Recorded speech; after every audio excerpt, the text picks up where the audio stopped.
कानपुर में double engine की सरकार द्वारा चलाई जा रही विभिन्न प्रकार की योजनाओं का लाभ दिलाने के उद्देश्य सहकारी समितियों एवं बैंक खाता खोलने का महाअभियान आगामी 12 सितंबर से युद्ध स्तर पर शुरू किया जाएगा। यह जानकारी जिला सहकारी बैंक अध्यक्ष SD सिंह परिहार ने दी। उन्होंने बताया कि कानपुर देहात के लिए इस महाअभियान की जिम्मेदारी उपाध्यक्ष रामेंद्र कटियार और अनिल सचान को दी गई है। इसके साथ ही यह भी निर्देशित किया गया कि गाँव घर किसान के पास जाकर सभी लोग योजनाओं के बारे में अवगत कराएं, सहकारी बैंकों में उनका खाता भी खुलवाएं।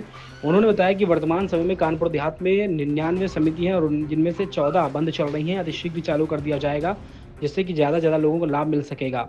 और नगर और देहात में 30-30 हज़ार नए सदस्य बनाने का लक्ष्य निर्धारित है। इसके लिए आगामी 12 अक्टूबर तक गाइडलाइन भी सुनिश्चित की जाएंगी। उन्होंने बताया कि सरकारी बैंकों को कंप्यूटरीकृत करने की तैयारी शुरू कर दी गई ताकि यहाँ आने वाले ग्राहकों को कम समय में बेहतर सुविधा दी जा सके।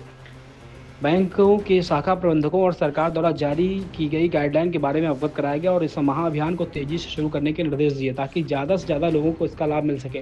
कार्यशाला में मुख्य रूप से नरेंद्र वर्मा, राहुल यादव, प्रवीण कुमार, मिहिर मिश्रा मुख्य रूप से मौजूद थे। इस कार्यशाला का मुख्य उद्देश्य है कि हम सहकारिता को गांव घर किसान के पास जो लोग भी हमारे हैं, इस कार्यशाला के माध्यम से हम सहकारिता को गांव तक, घर तक, सभी तक पहुंचा सकें। इसका मेन उद्देश्य ये है।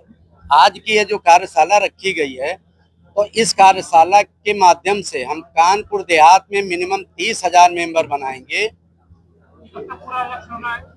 हमारा 1 महीने का है, 12 अक्टूबर तक के लिए तक हम 30,000 मेंबर कानपुर देहात में बनाएंगे, 30,000 मेंबर कानपुर नगर में बनाएंगे। हमारी कानपुर देहात में 99 समितियां इस समय हैं, जिसमें से 14 समितियां बंद हैं। इसी 1 महीने के बाद हम इन 14 बंद समितियों को भी चालू कराएंगे और 100% सारी समितियों को इस कार्यशाला के माध्यम से चालू कराएंगे। देखिए, हम लोगों का जो इस समय मिशन मोदी जी का जन्मदिन है, जन्मदिन बहुत ही अच्छे ढंग से मनाया जाएगा, प्रभावी ढंग से मनाया जाएगा और इस सदस्यता महाअभियान के माध्यम से भी हम मोदी जी का जन्मदिन मनाएंगे। ये चूंकि सहकारिता का कार्यक्रम हम आज कर रहे हैं, तो केवल हम लोग जो चर्चा यहाँ पे करेंगे सहकारिता की करेंगे।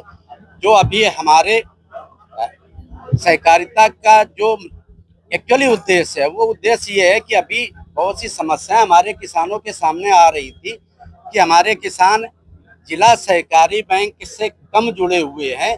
ज़्यादातर लोग ये अन्य बैंकों से जुड़े, चाहे वो ग्रामीण बैंक का बड़ौदा हो, बैंक का महाराष्ट्र हो या पंजाब नेशनल बैंक हो, राष्ट्रीयकृत बैंक या कमर्शियल बैंकों से ये लोग जुड़े रहे हैं। उसका मेन कारण रहा है कि हमारे यहाँ कंप्यूटराइजेशन की कमी। यदि हमारी कंप्यूटराइजेशन जैसे राष्ट्रीयकृत बैंकों का कंप्यूटराइजेशन हुआ है उस तरह हो गया होता, तो हमारे पास इनकी जनसंख्या बहुत होती। अब हमारी हर समिति कंप्यूटराइजेशन हो रही है। लगभग सभी समितियों को 10-10 लाख रुपए जीर्णोद्धार के लिए विदाउट इंटरेस्ट हमारी सरकार ने दिया है। 10 लाख रुपए फर्टिलाइजर के व्यवसाय के लिए बिना इंटरेस्ट के दिया है। तो ये हमारे सहकारिता मंत्री जो उत्तर प्रदेश सरकार है, JPS राठौर जी, या केंद्रीय कैबिनेट मंत्री हमारे माननीय श्री अमित शाह जी हैं, उनकी दूरदर्शी सोच है, जिसकी वजह से आज हम लोग ये कार्यशालाएं कर रहे हैं, इस कोऑपरेटिव को आगे बढ़ा रहे हैं, बंद समितियों को चालू कराया है। कानपुर देहात के सारे लोग आए हैं, सभी क्षेत्र के लोग आए हैं जी। हमारे रामेंद्र कटियार जी हैं, ये कानपुर देहात से ही हैं। हमारे एक अनिल सचान जी हैं जो डायरेक्टर हैं कि भोगरीपुर तहसील से हैं, KP सिंह हैं। और इस अभियान को जो कानपुर देहात के संयोजक हैं वो हर्षवर्धन सिंह हैं, बैंक के डायरेक्टर हैं, उत्तर प्रदेश कोऑपरेटिव बैंक के डायरेक्टर हैं। इनको आज ये सारी जिम्मेदारी दी गई है कि कानपुर देहात की सदस्यता अभियान आप प्रमुख रूप से कराएंगे और जो भी डायरेक्टर हैं उनको उस